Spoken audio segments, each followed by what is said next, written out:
Chào mừng các bạn quay trở lại với kênh của Điện Thoại Số nha. Hôm nay mình sẽ làm video thay nắp lưng cây K30 Pro nha các bạn. Realme K30 Pro. Cây này khách xài làm rơi vỡ nắp lưng nha các bạn.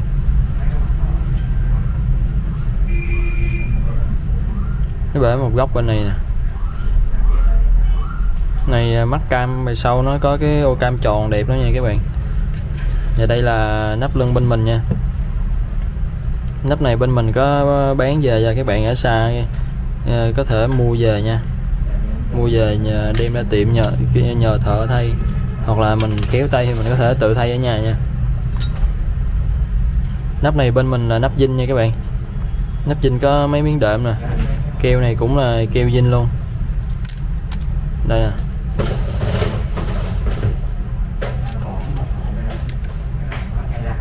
Bây giờ mình sẽ tiến hành tháo nắp lưng lên nha các bạn.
Nắp này là có tháo ra nha các bạn, tháo ra có dán đường keo mới nè. Thì mình vệ sinh keo cũ đi rồi mình dán nắp lưng mới vô nha.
Giờ mình tiến hành khò, mình lấy cái chụp cam này nha các bạn.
Mình vệ sinh sạch cái keo bên viên này luôn nha các bạn. Cái nắp lưng mới bên mình nắp zin á, cho nên nó có cái keo đây sẵn rồi nha. Mình vệ sinh mình ộp cho nó khít để nó khỏi bị vô nước rồi đó.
Mình vệ sinh xong rồi, bây giờ mình bắt đầu ập cái chụp cam vô cái nắp lưng, ập cái nắp lưng vô cái sườn nha các bạn.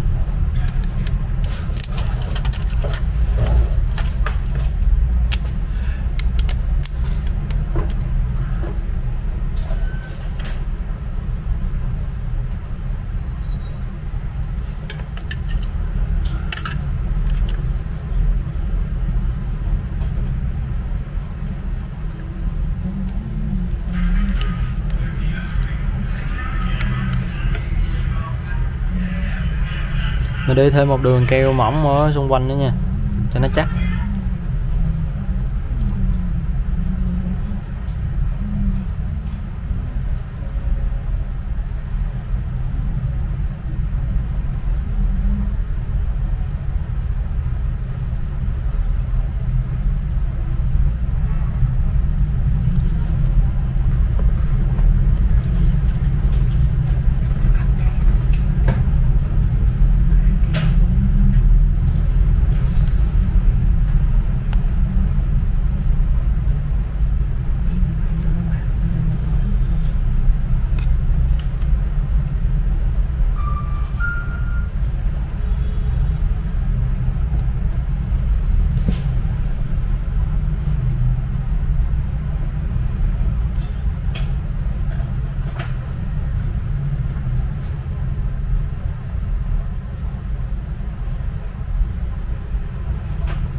Trước khi chụp cái nắp lưng vô mình soi thử là chỗ cái kính cam có bụi hay không nha các bạn.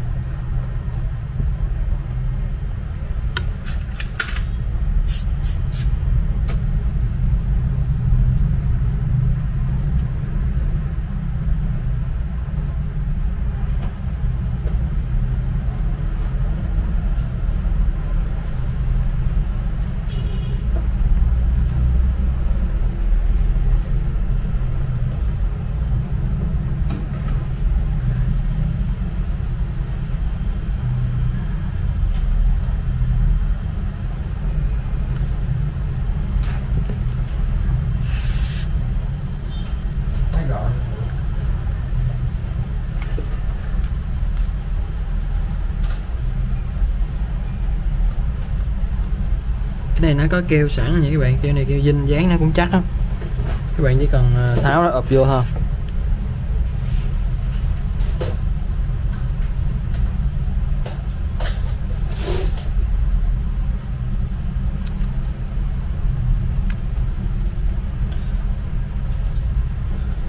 Và sau đây mình đã hoàn thành xong clip thay nắp lưng Realme K30 rồi nha các bạn.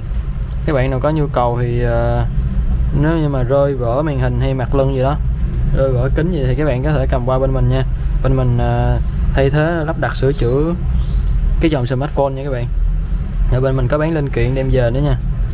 Cảm ơn các bạn đã theo dõi và xem video. Hẹn gặp lại các bạn ở những clip khác.